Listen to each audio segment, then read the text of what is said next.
So wait, did you have one really crazy case that you're alluding to there? Yeah, my last one when I was facing life. Facing life? Yeah. Like so it was a murder? Life and adult life. It was attempted murder. Attempted murder charge? Yeah. At what age? I was 17. Whoa. And so what happened? It was a week before graduation. Can you say anything about how this went down? A little bit. It was me and one of my brothers, one of the homies from the hood. We was pushing through Long Beach, and we was going into the enemy hood, which was the Mexican hood, where we wasn't supposed to be at, but we didn't give a fuck. That's who you beefed with primarily at the time? In Long Beach, yeah, back then. It was mostly racial at the time? Yeah, it's all still like that now, to this day. Because Long Beach is a full Crip city. Yeah, it's Crip city. But there's different Crips who don't like each other, right? It's mainly more in Long Beach. It's mainly the Mexicans to the blacks, and then the Asians don't get along with the Mexicans, and then the Mexicans don't get along with no fucking body. They don't even get along with each other.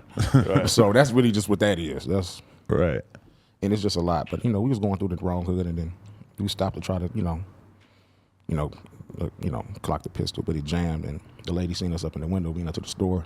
The lady thinking we was gonna rob the store, called the police. By the time we come out, it's like 12 cars out there. So I end up ducking behind the car. And then my brother and the homie kind of like faded off into the SWAT meet. And then I just come up. The funny thing is, the dude who sold me the gun a couple of days before that was in the car in front of me. And he seen me and just looked at me like, I was like, nigga, in my face was like, nigga, I ain't about to snitch. Like when I came up from behind that car, the police was like, almost had his gun like real close to my face. So I just took off. And then I started busting. Like as I'm running, like boom, boom, boom, boom. Back at the cops? Yeah, and I hit around the corner.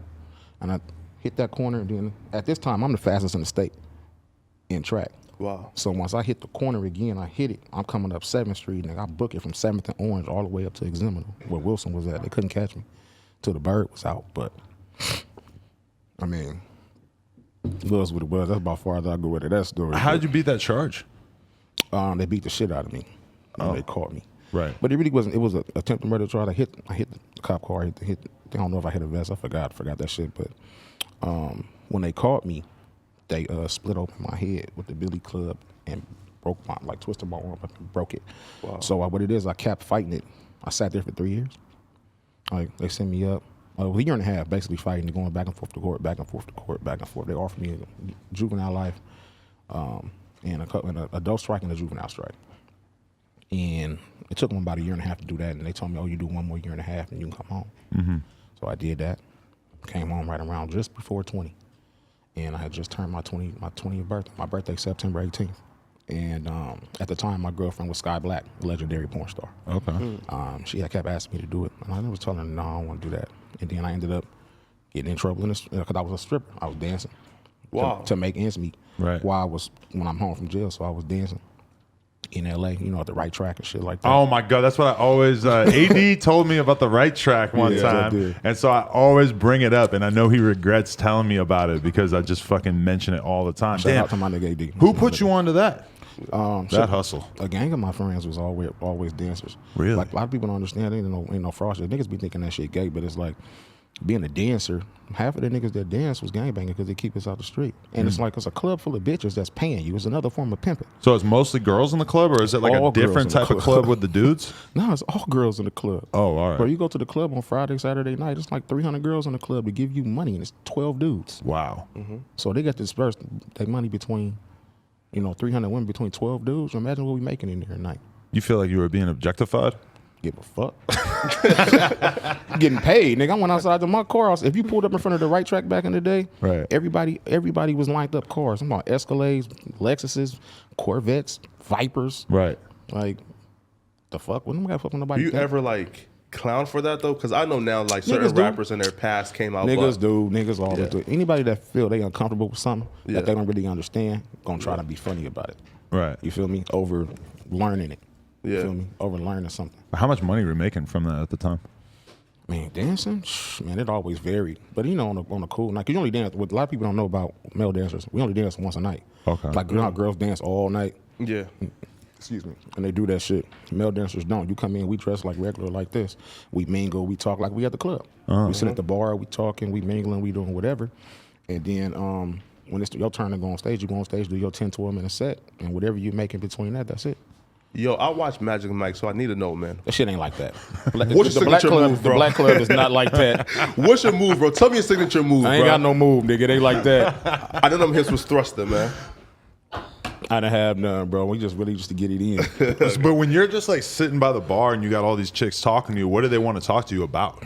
Shit, regular shit in life. Really? What's going on with me? What's going on with them? It's really more about what's going on with them and their family, their kids, what they doing. We there to make them comfortable. This is their release from the week. They've been working all week.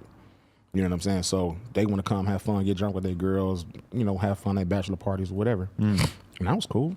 But they're just straight sexually harassing you, where they're like all over you and shit, or are they kind of cool about it? It's cool. It's not disrespectful. Some girls get a little grabby because they just feel they can because you're there. Right. It's the same thing with porn. Like girls will walk up to me and try to grab my dick. Like, bitch, you don't know me. Like, you think as I fuck on film, you could just walk up and grab me? But no, they do. But I feel like you're probably biased in that regard, because if it's a really good-looking girl who walks up and grabs your dick, You wouldn't care. all right. No, I do. It's depending on how they do it. You know, I don't like people touching me anyway. But don't feel you obligated to me because I'm a sex worker. Right. Wait, so now for like the private bachelor parties, bachelorette parties. Now there's videos and online of like male strippers go to these parties, you know, and they let loose. Women will come and do acts on them, et cetera, et cetera. Yeah.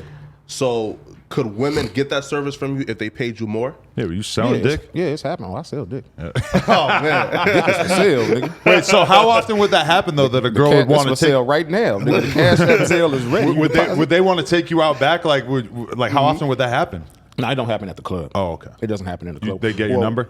Yeah, you'll get my number. We'll talk or we'll do things. Like a lot of times, like I say, it's another form of like pimping, because usually your job during the week when you're a male dancer is to call these women and talk to them, take them on dates, take your ass to the gym. That's your job, because you only dance Friday and Saturday.